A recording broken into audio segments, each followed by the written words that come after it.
गर्मी के मौसम में प्लास्टर करने का सही तरीका क्या है? चलिए वीडियो की शुरुआत करते हैं। वीडियो की शुरुआत करने से पहले आप सभी से बस छोटी सी रिक्वेस्ट है, यदि आप चैनल पर नए हो तो चैनल को सब्सक्राइब कर बेल आइकन प्रेस कर लीजिए, जिससे आगे आने वाली अच्छी वीडियो की नोटिफिकेशन आपको मिलती रहे। गर्मी के मौसम में जिस दीवार पर आपको प्लास्टर करना है, उस दीवार को प्लास्टर करने से एक दिन पहले कुछ इस तरीके से पानी से भिगो देना है, यानी कि क्यूरिंग कर देनी है।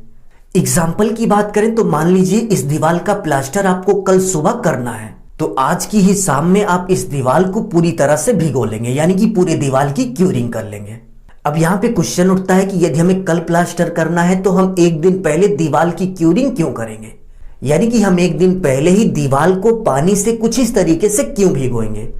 तो इसका सीधा सा आंसर है कि सीमेंट का अपना एक गुण होता है, अपनी एक क्वालिटी होती है। यदि हम सीमेंट का उपयोग 35 डिग्री सेल्सियस से ज्यादा टेम्परेचर पर करेंगे तो इस सिचुएशन में सीमेंट की क्वालिटी कमजोर होने लगती है, और सीमेंट जिस किसी मटेरियल के साथ मिक्स होता है उसमें क्रैक्स आने के चांसेस बनते हैं। और गर्मी के मौसम में नॉर्मल टेम्परेचर 38 से 41 डिग्री सेल्सियस तक चला जाता है।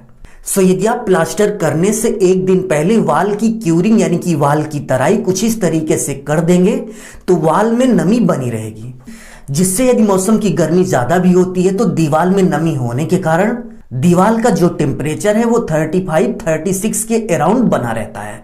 और प्लास्टर करते समय दीवार में नमी होने से सीमेंट का भी टेम्परेचर आइडल बना रहता है, जिससे सीमेंट के रिएक्शन पर और सीमेंट के सेटिंग टाइम पर टेम्परेचर का कोई भी दुष्प्रभाव नहीं पड़ता।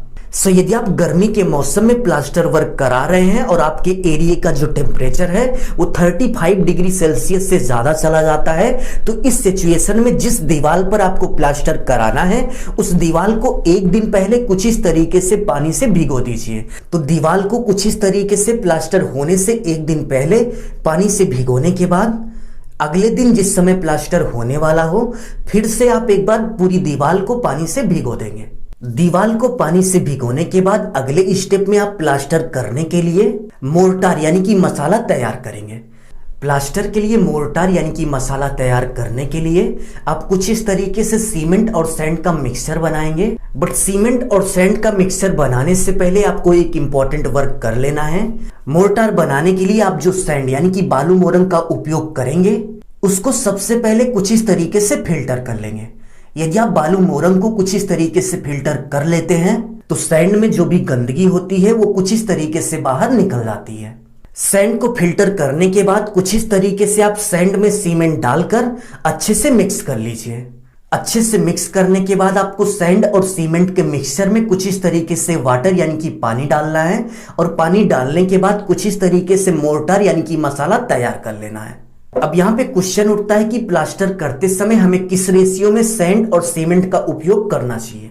तो प्लास्टर करते समय आप 1:5 या फिर 1:6 रेशियो का मोर्टार यूज कर सकते हैं।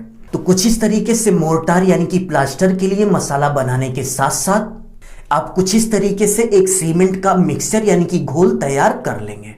आप देख सकते हैं यह सीमेंट का घोल है। प्लास्टर करते समय इस घोल का उपयोग हमें करना है, जिससे हमारा प्लास्टर मजबूत से मजबूत बन सके। तो प्लास्टर के लिए मोर्टार और